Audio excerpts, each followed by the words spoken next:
IPL का 12वां season एक ऐसा सीजन जो आरसीबी के लिए नाइटमेयर साबित हो रहा था, क्योंकि इस सीजन आरसीबी ने 4 बड़ी हार का सामना किया था। इस सीजन आरसीबी अभी तक एक भी मैच नहीं जीत पाई थी। आरसीबी के इस प्रदर्शन के साथ साथ अब विराट की कप्तानी पर भी सवाल खड़े हो रहे थे। विराट कोहली के साथ टी20 क्रिकेट में तो खास तौर से परेशानी है कि वो क्विक थिंकर नहीं है, वो जल्दी से सोच नहीं सकते। ग्रेम स्मिथ के साथ साथ सुनील गावस्कर ने भी विराट कोहली के कप्तानी पर सवाल उठाए हैं और Questions are being raised about Virat Kohli's captaincy. RCB के सामने अब एक ऐसी टीम थी जिसने आईपीएल के अभी तक सारे मैचेस जीते थे। दिनेश कार्तिक की कप्तानी वाली यह टीम आईपीएल के 12वें सीजन में किसी भी टीम को हराने की ताकत रखती थी। ऐसे हालात में दिग्गजों का मानना था कि इस वर्ष केकेआर आईपीएल जीतने की प्रबल दावेदार होगी। नमस्कार दोस्तों, आप देख रहे हैं क्रिकोग्राफी का स्पेशल एपिसोड में आपका स्वागत है।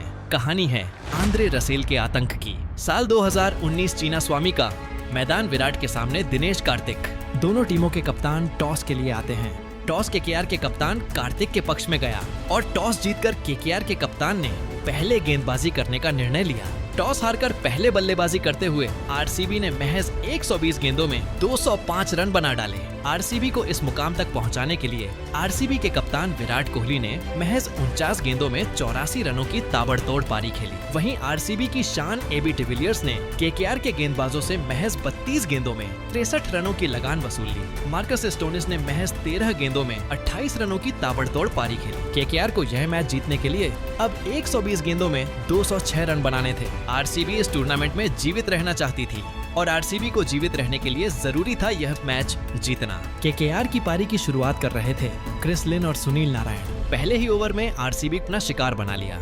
उथप्पा के आउट हो जाने के बाद लगा कि आरसीबी वापसी कर चुकी है। 10 ओवर का खेल खत्म हो चुका था। केकेआर 94 पर 2 विकेट था। यहाँ से रन चेस केकेआर के लिए न तो आसान होने वाली थी और न ही नामुमकिन। उथप्पा की विकेट के बाद नेगी ने क्रिस लिन को भी अपना शिकार बना लिया। क्रिस लिन के आउट हो जाने के बाद अब केकेआर की रन गति धीमी पड़ चुकी थी। केकेआर अब बुरी तरह फंस चुका था। जो रिक्वायर्ड रन रेट 10 के आसपास था, वह रिक्वायर्ड रन रेट अब 15 के करीब पहुंच चुका था। पारी के 15वें ओवर खत्म हो चुके थे।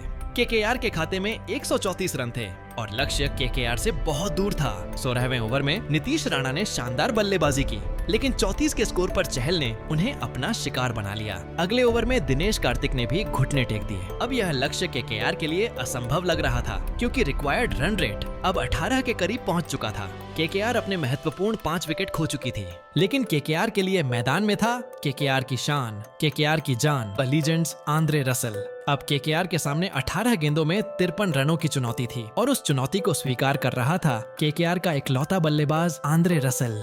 और यहीं से प्रारंभ होता है आंद्रे का आतंक। पारी के 18वें ओवर में विराट ने मार्कस स्टोनिस को बॉल थमाई, लेकिन आंद्रे ने इस ओवर में बैक टू बैक 3 बड़े छक्के लगाए और विराट के मंसूबों में पानी फेर दिया। 3 बड़े छक्के के साथ आंद्रे रसेल ने इस ओवर में 23 रन बटोर लिए। अब यह मैच जीतने के लिए केकेआर को अगली 12 गेंदों में महज 30 रनों की जरूरत थी। यह मैच अब किसी भी टीम के हक में जा सकता था, क्योंकि यह मैच जीतने के लिए आरसीबी को आंद्रे का विकेट चाहिए था। आंद्रे का खौफ अब आरसीबी के गेंदबाजों में साफ नजर आ रहा था। आरसीबी के दर्शकों के चेहरे डाउन थे। 19वां ओवर फेंकने के लिए कप्तान विराट कोहली ने टीम सऊदी पर भरोसा जताया और टीम सऊदी के सामने थे शुभमन गिल। 19वें ओवर की पहली गेंद में शुभमन गिल ने बड़ी चतुराई के साथ आंद्रे को स्ट्राइक दे दी। एक बार फिर से आंद्रे ने सऊदी के खिलाफ बैक टू बैक 3 बड़े हैट्रिक लगाई और 19वें ओवर में 29 रन कूट दिए। 2 ओवर पहले जो मैच केकेआर से बेहद दूर जा चुका था, वही मैच अब केकेआर के लिए महज औपचारिकता बन चुका था। आंद्रे ने इस कदर आतंक मचाया था कि बेंगलुरु के हर गेंदबाज ने हार मान ली थी। महज 11 गेंदों में पूरे मैच को पलट दिया। जो मैच पूरी तरह आरसीबी के हाथ में था, वो मैच अब पूरी तरह केकेआर के कब्जे में हो गया। आंद्रे के इस आतंक से आरसीबी एक जीता हुआ मैच हार जाती है। उस दिन आंद्रे ने महज 13 गेंदों में 7 छक्कों की मदद से 48 रनों की एक शानदार पारी खेली थी। 206 रनों का लक्ष्य केकेआर 5 गेंद रहते ही जीत चुकी थी। केकेआर की ओर से सर्वाधिक 48 रन आंद्रे रसेल ने बनाए थे। वहीं क्रिस लिन ने महज 31 गेंदों में 2 छक्के की मदद से 43 रन बनाए थे। वहीं आरसीबी की ओर से सर्वाधिक 4 ओवर में 61 रन टीम सऊदी ने दिए थे। यह कहानी आपको कैसी लगी, हमें कमेंट में जरूर बताएं और क्रिकेट से जुड़ी कहानियों को सुनने के लिए चैनल को सब्सक्राइब करें।